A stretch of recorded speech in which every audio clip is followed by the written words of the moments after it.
Are you still looking for Easter bread or Paska? This is a really delicious one. It's very soft and yummy. Welcome back to our simple home. For the Paska, I start with a small tall container. I crack open 4 eggs and transfer them into the container.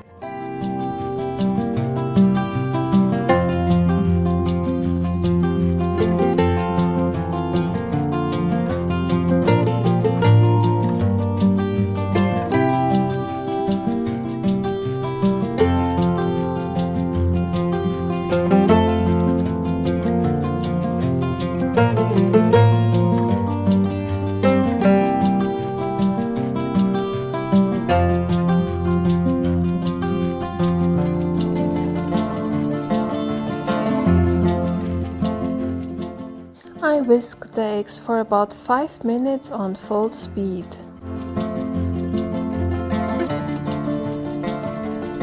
After the 5 minutes, I slowly add 200 grams of sugar into the egg mixture, like tablespoon by tablespoon. And so I have in total 10 minutes of whisking the eggs with the 5 minutes before, and now about 5 minutes, in total 10 minutes. I pour 250 milliliter warm milk into a mixing bowl.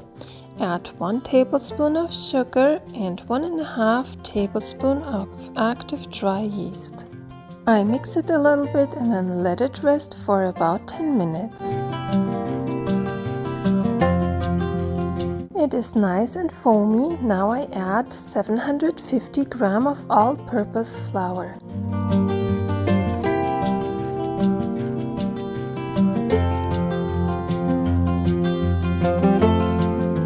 2 packs of vanilla sugar, half a teaspoon of salt. This one is optional. 1/4 teaspoon of cardamom. 250 grams of sour cream,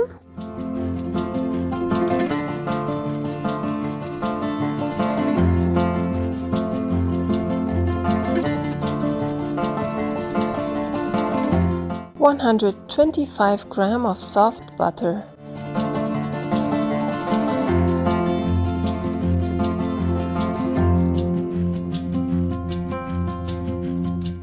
Now I add the creamy egg mixture. Make sure you have a big enough bowl. I had to push mine down a little bit so it works out.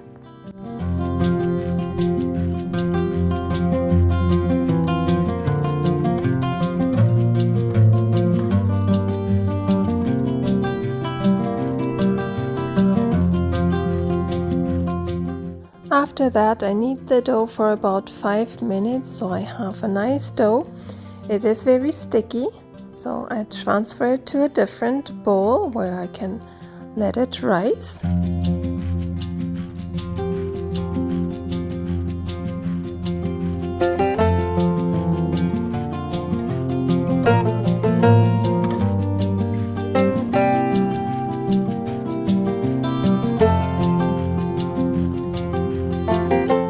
Once I scraped out the bowl, I cover the new bowl with a plastic wrap so it can easily rest and rise in a warm place. Mine was standing for about 1.5 hours, so let it at least double in size. I stir the dough a little bit and then transfer some of the dough into my bread pan. I fill the bread pan for about 3/4. This is how mine looks.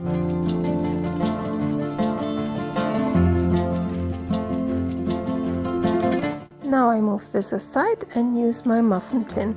I don't have the cups for the Paska, but I use muffin tins and I find this is good enough too. Once I'm all done with the dough, I let it rise for about half an hour, or you let it rise until you like the size of the dough. I used up all of my dough and this is how much I got out of my batch. I preheat the oven to 360 degrees Fahrenheit. I baked the muffins for about 25 minutes. The bread I had to cover with aluminum foil, and I baked it for about 30 to 35 minutes. Then I checked it and it was good, so I could transfer it out. For the topping, I used 250 grams of icing sugar and 8 tablespoons of whipping cream. First I added only 5, and then I keep adding whipping cream because I wasn't sure how much I would need, but that's how much I used in total. You can add milk, or you can add water or lemon juice, up to your taste. But if you use something different, I would just start with a few tablespoons and then keep adding until you like the texture. I like to use whipping cream because it makes the topping so creamy. And this is how creamy my topping looks like. Once I'm done, I brushed the cream onto my Easter bread. If you enjoyed my video so far, please like, subscribe if you haven't subscribed yet, and share my videos with others. That means a lot to me. Thank you.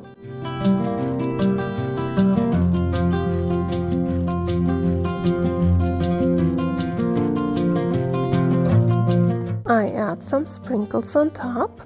In my childhood, we always had Easter bread or Paska.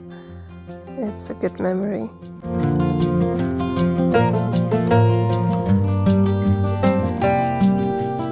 Now I put some cream onto the next Easter bread.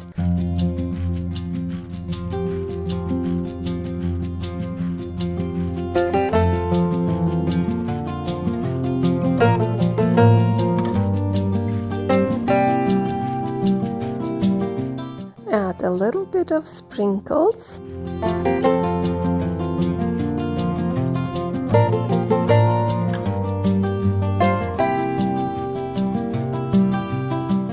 For the big bread, I turned it upside down because I like to have a lot of icing on there, so I turn it upside down and then I cover it with icing from all sides.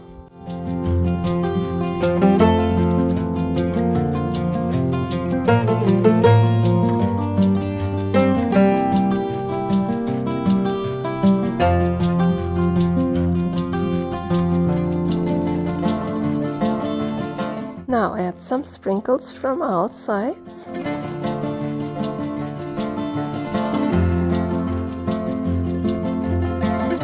We also had been creative with our kids and boiled some eggs. Then we added some food coloring onto a paper towel. So we used all colors just here and there, and then put an egg in the middle and make sure all the colors are touching the egg, and then wrapping it with an elastic.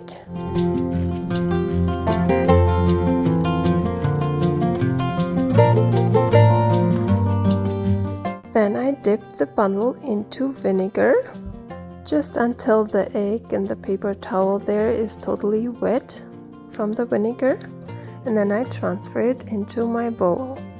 There you can see there's another egg wrapped, but the technique didn't work. There's the next paper towel with some food coloring.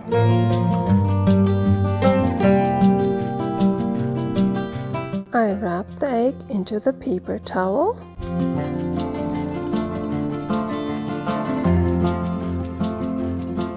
I secure it with an elastic and dip it into the vinegar. I transfer it onto the plate and do the next one. The kids had so much fun doing this, and it sure was a surprise when they opened the bundles. I had to make sure, so I film each and every one so they can see the video later on and see what they did, so they remember.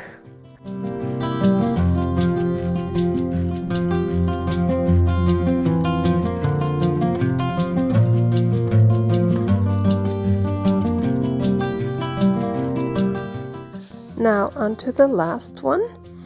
So everyone had a different pattern, and that made every egg so special. Every egg was unique and looks beautiful, same like we people. Everyone is unique and it's just beautiful. Once we are done with all of them, we let them dry. So we let them dry for about 2 or 3 hours, but you can let them totally dry overnight or so. So, and then this is how they look right now. So now we are opening up the first one, and look how beautiful they look. Wow, it's just amazing. Look at the pattern. It looks so interesting, so beautiful. On to the next one. So we had no idea how they would turn out, but they're just so beautiful. Look at this one. Wow, amazing.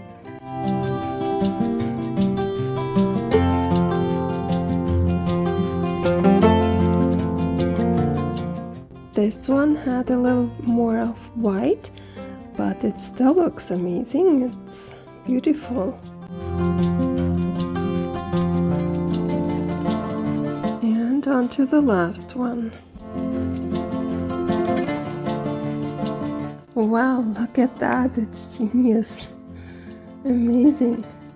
Yeah, we had lots of fun doing this experiment. We all liked it and enjoyed it. Now onto the taste test of the Paska. That's how it looks. Little sprinkles on there and cream. Now I cut it through. It's very soft. I like my Paska very soft. It's important to me that it's soft. Some like it harder, but that's my preference, okay? There, pinch it a little bit and you can see how soft it is. And yum, yes, it's so delicious and it is soft and it tastes very good. Thank you so much for watching and see you in my next video. Bye!